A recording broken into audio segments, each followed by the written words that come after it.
Our next panelists are going to be discussing on-chain identity with NFTs, provocations for a better internet.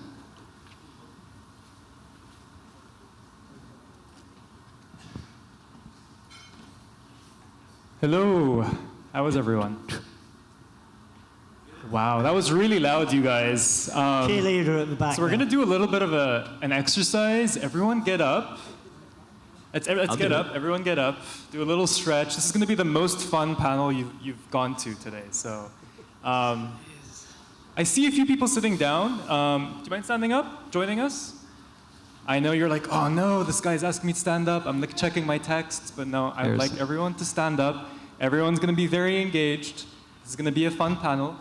All right, let's do a little stretch just to the side, right to the other side. Next, everyone's been hearing crypto and Web3 and bull market and bear market all day. All right, everyone feeling good? Yes? Yes.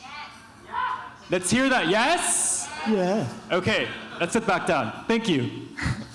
I've always wanted to do that. That's really fun. Thank you guys for entertaining me there. So yeah, today's panel is about on-chain identity. And we're going to start off. We're not going to do any introductions. We're just going to jump right into it. And we're going to talk about a couple of provocations.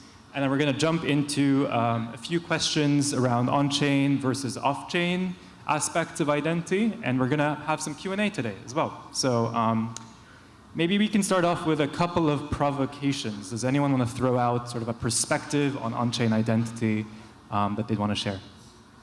So the internet, Web 2, we kind of crap on Web 2 quite a bit, but I think we have to respect that, the idea that we can know all things at all times now. That's pretty freaking cool.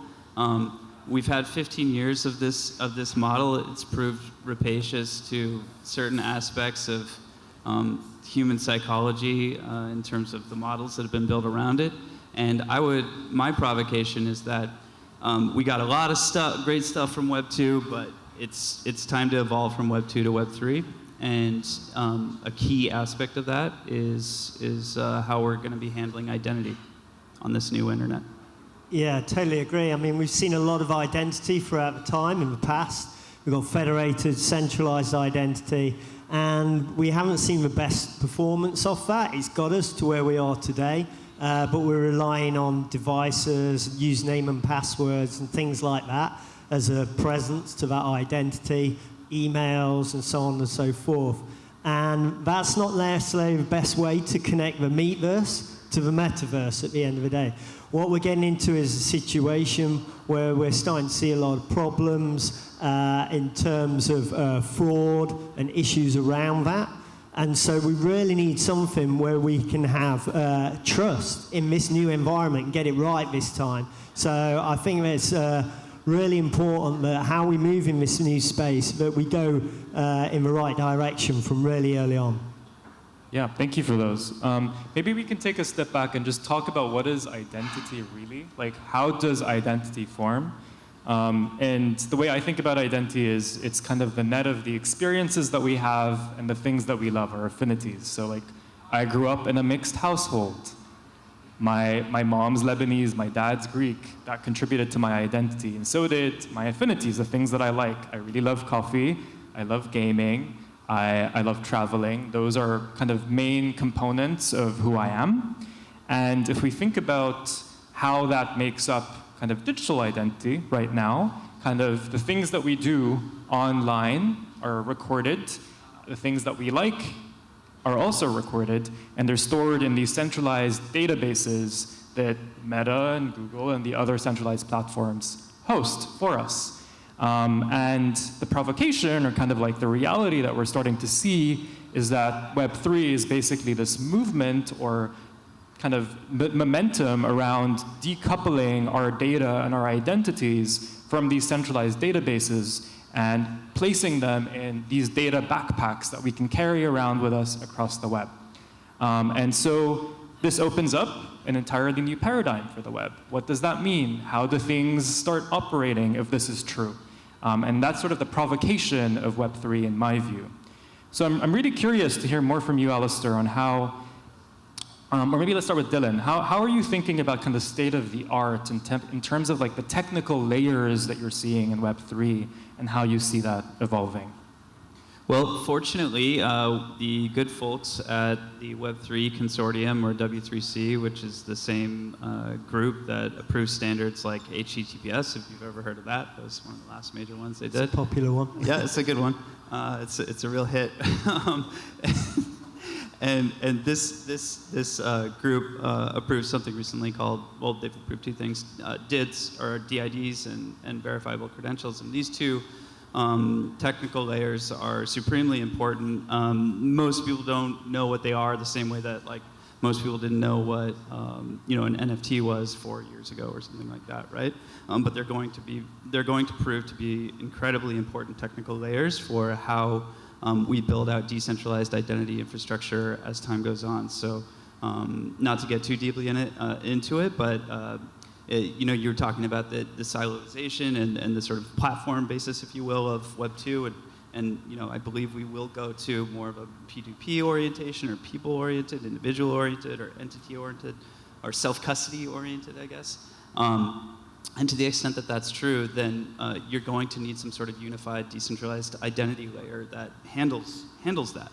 And to my estimation at least, DIDs plus VCs, and maybe with some interactions with other technologies, are definitely like the way to go. Like in my opinion, no question.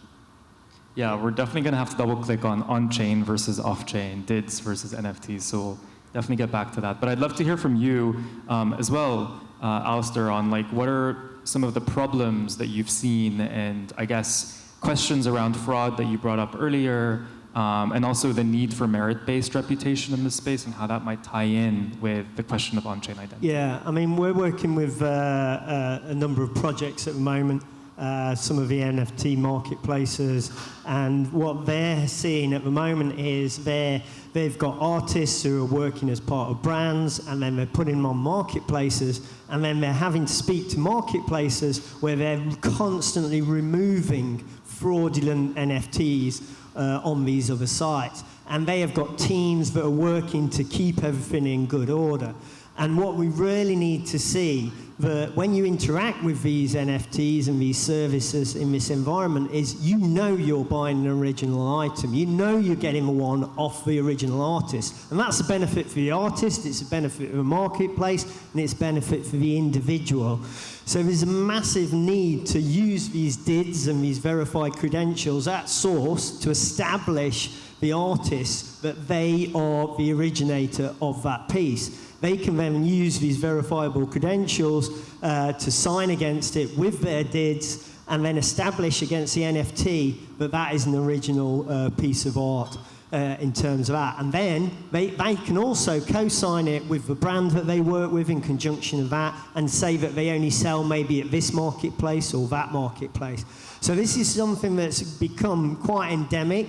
And there's actually research out there at the moment that says 9 in 10 people who are participants in NFT have experienced some level of fraud, whether they've been phished or duped or scammed. And that's not good for anybody. We really need to move this forward in a really good principle. And then the other key area is in terms of reputation in the environments, in DAOs, supporting NFTs and community like that. And what you need is that reputation and that proof to say, I've got kudos in this environment, and when I move to another environment, people can believe me from the get-go that they are a person who has expertise in this thing and they come from that environment. It's a transferable principle. But core to all of this, what is essential, is the privacy and the ownership and control, because we're talking about self-sovereign identities where the individual is owning and controlling. So you're still demonstrating an identity, but through principles like peer DIDs, where you can have a different unique identifier for each marketplace or each service interaction, you can still cryptographically prove there's a meat behind the thing in the metaverse. But at the same time, you're not having to display, if you don't want to, your name, your address, and all those things. It's all kept private for you to keep in your realm. Thank you. Yeah. So we're touching on a lot of like the kind of advantages and disadvantages of having things on-chain versus off-chain. And I'm curious if maybe we could talk a bit about that. I'm not sure if you want to expand on like, maybe one provocation is NFTs suck for on-chain identity. And that like we should rely on DIDs and VCs and the kind of off-chain stuff. I'm curious if maybe you could expand on that. Yeah, we our chief identity advisor Evan McMullen just debated Vitalik on Bankless about soulbound NFTs, and she refers to pinning like identity to NFTs as sort of like digital herpes. Like it's never going to go away. Like imagine if you have it's like people can send anything to your NFT, whatever. So you have to think about like this like really carefully, because identity is mutable, right? It's essentially mutable. It's the essence of identity. Our identities are changing. We're dynamic beings. We're growing. We're developing. We become rich. We become poor. We identify with this. We do this. And so identities are very mutable. So the idea that your identity is going to come down to like a handful of parameters of like your address, and this is like what we call PII.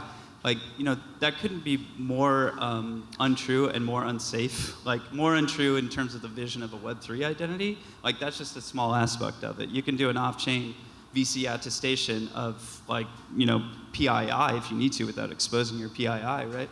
And yeah, like I think that it's a terrible idea. It's terrible. Don't do NFTs and identity. And you might say, well, your thing is called NFT3.com, so like, what's up with that, dude? And the reason why is because we use aspects of NFT utility to capture through the NFT DID method to capture metadata. And it's a little bit different. It's much different than like, I'm gonna have an NFT that's representative of my identity, or something like that. Like totally different. Right, yeah, I think maybe one way I've been thinking about, and correct me if I'm wrong, is sort of like NFTs are your possessions, they're objects, they're what you wear, they're like the clothes that you wear out, and they're like your possessions, essentially. And, containing PII or data in these publicly accessible and queryable objects are probably not a great idea. And, having that in like a private data backpack that you can like, with consent sort of give out or kind of add things to feels right. So perhaps it's sort of this pairing of possessions or objects that you wear around the web to express your identity, but there are also like aspects of the data that's really like private and important to you is sort of contained in another object that isn't publicly queryable. Is that sort of a framing that makes sense to you? Yeah. I guess that was my read of if you relate to it in that analogy, it's like you may go out in your party clothes, but you have your work clothes sometimes, yeah? So you may have different profiles and personas, yeah? And you may go to some sites, but you don't want the other site to connect where you've been. If you're actually having like just an address that is correlatable, and they can follow you, you've already done the job of what the centralized and the federated identities have been selling your data on for many years, yeah? So it's not to say that you can't have an NFT and assign an ID against it, but if you're going to use like a peer did, you can have that unique identity against that, and then you can buy another NFT over here with another unique identity. So you can still have the benefit of that, and you can have that privacy, but you really don't want to be correlating for your own privacy's sake. Because like you said, with your extreme example, you don't want to tell everyone on the internet you've got herpes. Yeah? So it's not a good idea. So I think definitely it's got to be privacy first, and that ownership control principle has to be up front from day one. So we've got to be careful. And also, when you go into Europe, you've got GDPR. If you're looking at, you've got a correlatable address, with PII, it actually starts to become PII. If you've got one or two elements that can be correlated back to you as an individual, it becomes PII. Now you've got CCPA, you've got Japan taking similar principles as well. So you then get into a legal minefield where you can't actually do it against those standards anyway. But generally, it's not good common sense either, I'd say. And I've got another provocation, if that's okay. Which is to say that, we all might be scratching our heads and asking ourselves, like, why hasn't this kind of been solved Or why is there not a broader narrative? Or why are there not more sort of like adoption or application layers surrounding this? My provocation is that there probably won't be until people have a really, really good reason, and probably an economic one, to adopt these standards. And so, like my further provocation is that, the future is bright. We will probably get there. Web3, I think we will, not probably. Like Web3 will be a thing, just like blockchain became a thing. And decentralized identity and self-sovereign, it will be a thing because it has to. It's a more efficient type of common system. sense, basically. Yeah, absolutely. And I think that the provocation is once these first stories start coming out of people getting personal capitalizations, making money off of the result of custodying their data, right, in a way that could potentially be securely computed upon, or maybe part of their metadata, they're part of a data trust, and that gets brokered and sold on their behalf. A better cut to them. Like when those stories start coming out, people are going to be much more careful about how they live their lives on the internet. That's my problem. I mean, we've already seen the enormous amount of breaches that are out there and how it's affected people in terms of that. But what we've seen is businesses are actually looking for owned and controlled user-centric concepts because it stops fraud for them. Yeah, it stops fraud for their customers. Yeah, and like you say, in the NFT world, if you're an artist, you don't want people to be replicating your artwork. You should be getting all the rewards back for that art, yeah? So you can see that in the NFT scenario immediately. So it's extremely important. You may not be able to monetize data. The existing model is data is the new oil, yeah? But the fact that if you're reducing fraud in the environment and you'll benefit from it, then it's good for you, it's good for that brand, and it's good for the business, which may be a marketplace. So it actually makes good economic sense. And like you say, until it makes good economic sense, it will not move. Let's double click on that, because that's a question. Like, I'm sure there are a bunch of developers here. If I am an app, why should I care to plug in to interoperable infra? Like, why should I share data with this ecosystem so that other people can use the data that I'm collecting through my app for their own purposes? Like, how do we align incentives there? Like, why shouldn't I just have a database and collect data centrally and monetize it that way? I just want to understand the question. So the difference is between why would I not? Isn't that what we're doing already in Web 2 though? The first part of it. Yeah. So I'm essentially saying like, why build in this way? Like, if I'm building an app right now, let's say it's a social app, why not have a database centrally? And I'm collecting data centrally. Like, why encode data using DIDs and VCs and like have that be queryable by other potentially competitive products? Can you explain that to me? Like, I want to be convinced not to build on centralized infra.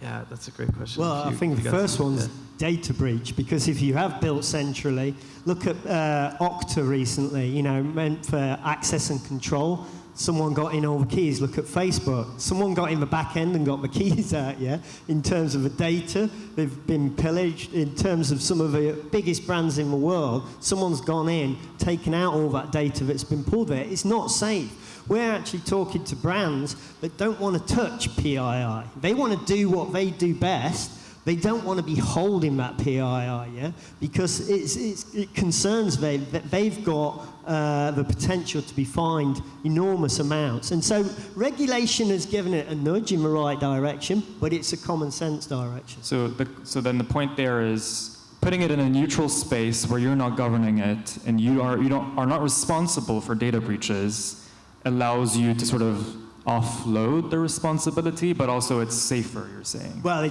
it's both, really, isn't it? The user gets ownership and control, so they're happy, yeah? That my data's not being sold unless I choose to sell it or get a discount or whatever for handing an email over or something like that. So it makes common sense for the user, but the businesses, they're avoiding that compliance and risk issue that's enormous through these large organizations. So is the economic incentive then, where is the economic incentive for me as a potential social app to do that? Is it that there are potential downstream risk of me being pillaged and like my data being stolen, that affecting my business, and this is sort of like an insurance policy? Yeah, well, if you look at it on the more extreme side, on the payment side, yeah, if you do payment the old way and you hold it on your servers, yeah, and you hold credit cards on your servers, you have to do PCI compliance, yeah? That's a massive cost, yeah, in terms of that. You've got to keep that up. So if you can get rid of all that, yeah, and keep all the payment data in the ownership and control of the individual, yeah, you've reduced that risk and that cost to your business, yeah? And your business can move really quick, yeah? I'm sorry if I'm asking tough questions, but then isn't that kind of like centralized cloud infrastructure? Like I pay AWS and Google Cloud to keep my data safe. Like you are already kind of offshoring and like offloading some of the responsibility of like keeping that data safe. So how is this different? Is it that, I'm asking these questions because I'm trying to figure it out too. I think the key difference is it's the individual that has encrypted it to their private key and it's their information. This is not me going to AWS, logging in with my AWS account and then store it under their encryption keys, or use Dropbox as an example, yeah? So you go in there, you store it, and then you go, oh, I've lost my username and password. They'll go, don't worry, I'll go and get it for you. That's worrying, yeah? Now, in this new realm, and there is problems with it, if you haven't got your key and it's encrypted to your key, you have no, we as an organization, your business as an organization, should have no access to get that stuff out. Because if there is that access, the problems can occur thereafter. So it's very important that it's built like that. Yes, we need things and principles and talking to technology, things like Kerry, which are allowing key rotation and other problems to be moved forward. We have to look at technologies to advance those, to help people in managing those keys. Thank you. But that's where technology can really help yet again. Makes sense. Do you want to add to that? So we have one principle here for building in this way versus Web 2 is potentially safer because it's custodied by the user, and it's the responsibility of like the company or the platform has no access to your data, only you do. I think that's sort of what you're saying. Do you want to add to that? Yeah, I mean, I think it's going to be like as important of an innovation, decentralized identity adoption for the world, as important of an innovation as blockchain technology itself.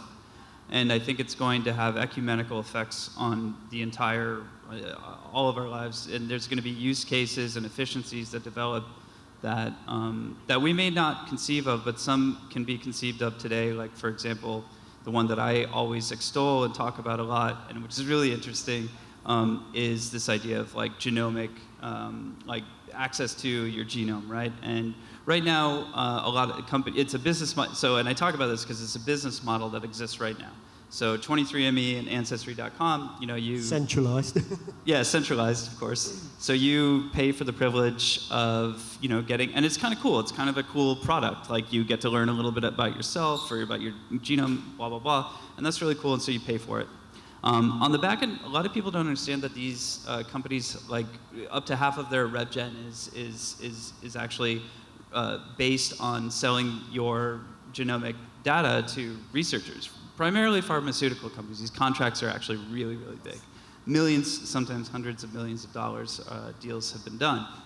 And so what I propose is that utilizing something like a combination of technical infrastructures that includes decentralized identity, secure computation. The teams at Ruby.io and Oasis Labs are really working well on secure computation, because data is like homomorphic encryption. You can encrypt it when it's like idle or when it's in transit, but when you're computing, it can be exposed. That's a key piece that has to be solved. D-data markets. When these things are all happening, then you can conceive of I'm going to, at the application layer, I'll upload my genome in some secure way.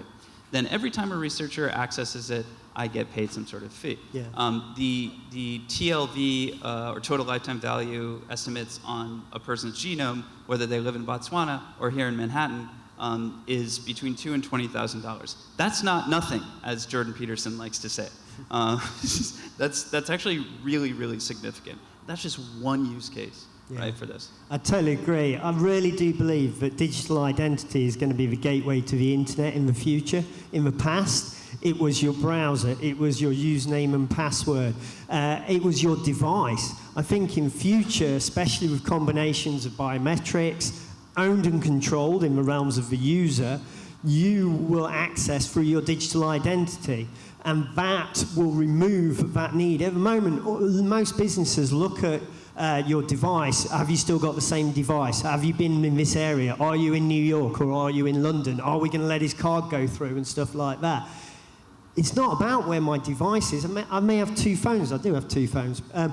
It's more about having that identity, that information, that presence needs to be with me as an individual, and the digital identity is the closest thing we've got that at this point in time. I really do think it's a gateway to the internet for the future.